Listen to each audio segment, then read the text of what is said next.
안녕하세요.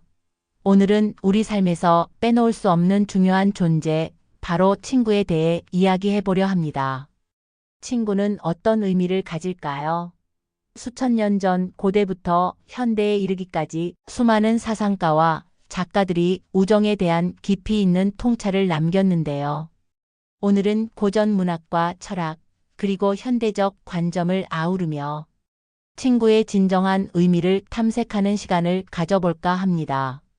단순히 좋고 나쁨을 넘어선 친구라는 관계의 복잡하고도 아름다운 본질을 함께 파헤쳐 봅시다. 우리가 알던 친구의 개념을 다시 한번 돌아보게 될지도 모릅니다. 먼저 고전 속에서 우정이 어떻게 그려졌는지 살펴볼까요? 우정은 인류 역사상 늘 중요한 가치로 여겨져 왔습니다. 동양의 대표적인 사상가 공자는 논어에서 우정을 통해 서로를 발견하고 부족한 덕을 보충하며 함께 성장하는 기쁨을 강조했습니다.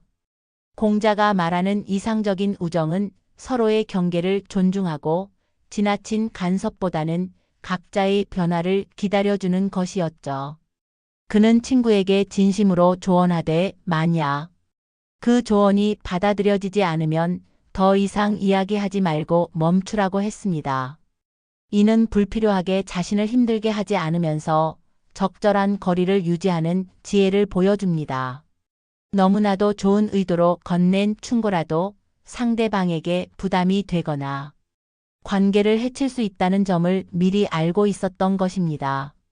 친구 사이에도 서로의 영역을 존중하고 때로는 침묵하는 것이 중요하다는 깊은 통찰이라고 할 수 있습니다.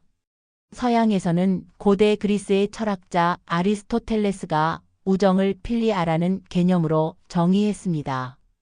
필리아는 단순히 침묵을 넘어서는 상대방이 잘 되기를 바라는 마음으로 그러한 상태를 서로 인지하는 품성을 의미합니다. 즉, 아리스토텔레스는 진정한 우정이라면 상대방의 행복을 진심으로 바라는 마음이 반드시 수반되어야 한다고 보았던 것이죠.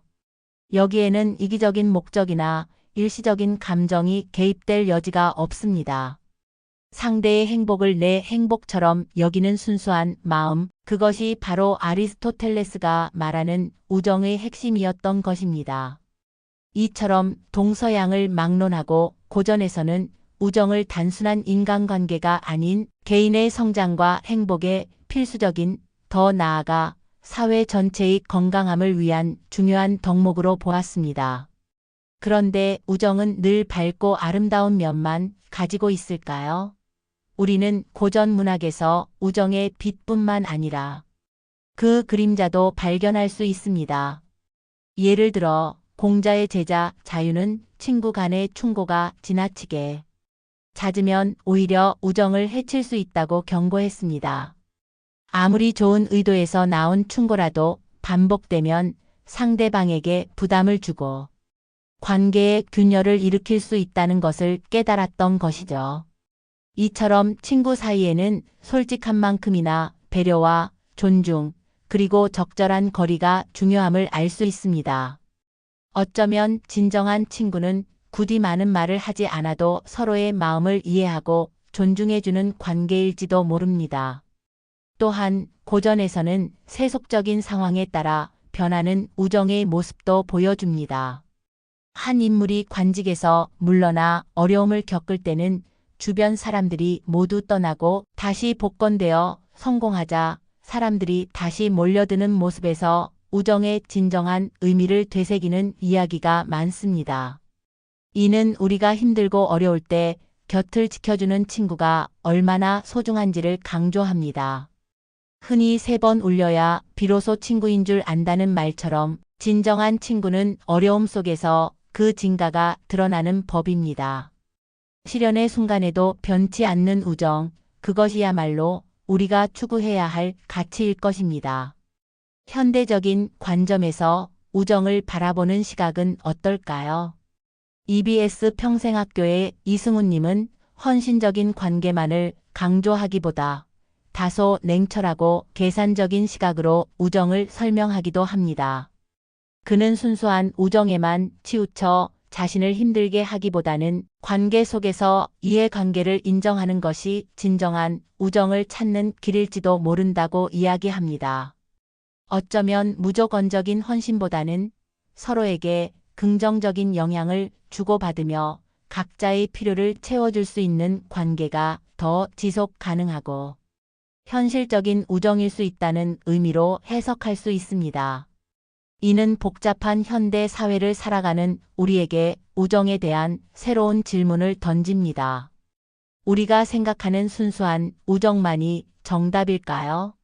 아니면 서로의 삶에 긍정적인 영향을 주고받는 실용적인 관계도 충분히 의미 있는 우정으로 볼 수 있을까요?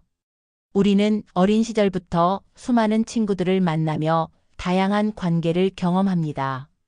마음이 맞는 친구들과 즐거운 시간을 보내기도 하고 때로는 갈등을 겪으며 상처를 주고받기도 하죠. 이러한 경험들이 쌓여 우리만의 친구관을 형성하게 됩니다. 그리고 이러한 과정 속에서 고전 작품들은 우리가 미처 생각하지 못했던 친구의 개념과 우정의 의미를 되돌아보게 하는 소중한 교훈을 안겨줍니다. 단순히 재미있는 이야기를 넘어 고전 속 인물들의 삶과 그들의 우정을 통해 우리는 인간관계의 본질을 깊이 성찰할 수 있습니다. 고전 작품 속 우정의 표현은 우리의 마음을 울리곤 합니다.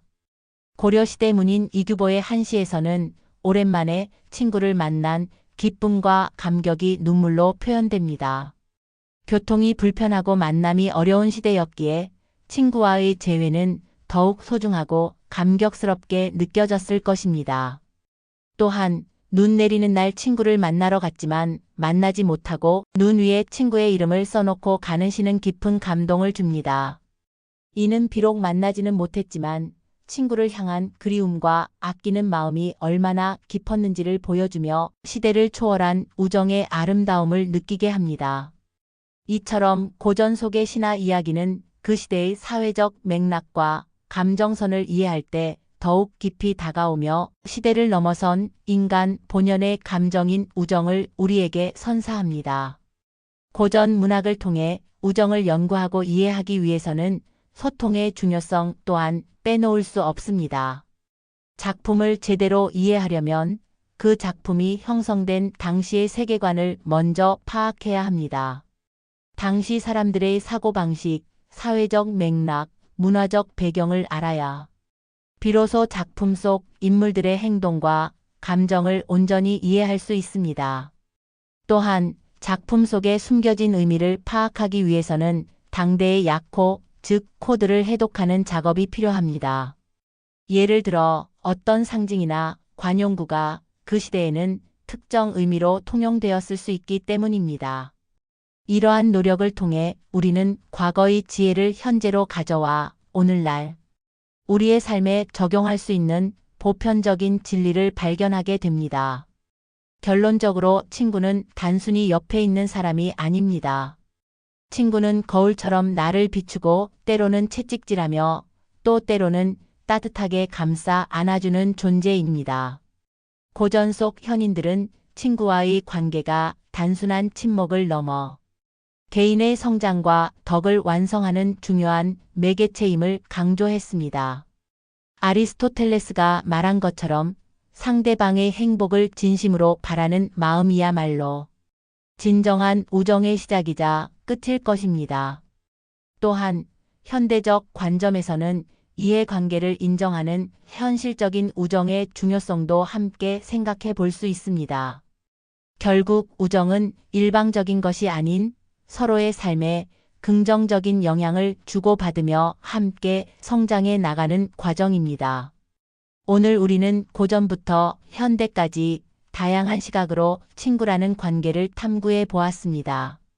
이 시간이 여러분이 생각하는 친구의 의미를 다시 한번 깊이 고민하고 소중한 친구들과의 관계를 더욱 아름답게 가꾸어 나가는 데 도움이 되었기를 바랍니다. 우리 삶의 빛과 같은 존재인 친구, 그들과 함께하는 여정이 더욱 풍요롭고 의미 있기를 바라면서 오늘 이야기를 마무리하겠습니다. 다음에 또 흥미로운 주제로 찾아뵙겠습니다. 감사합니다.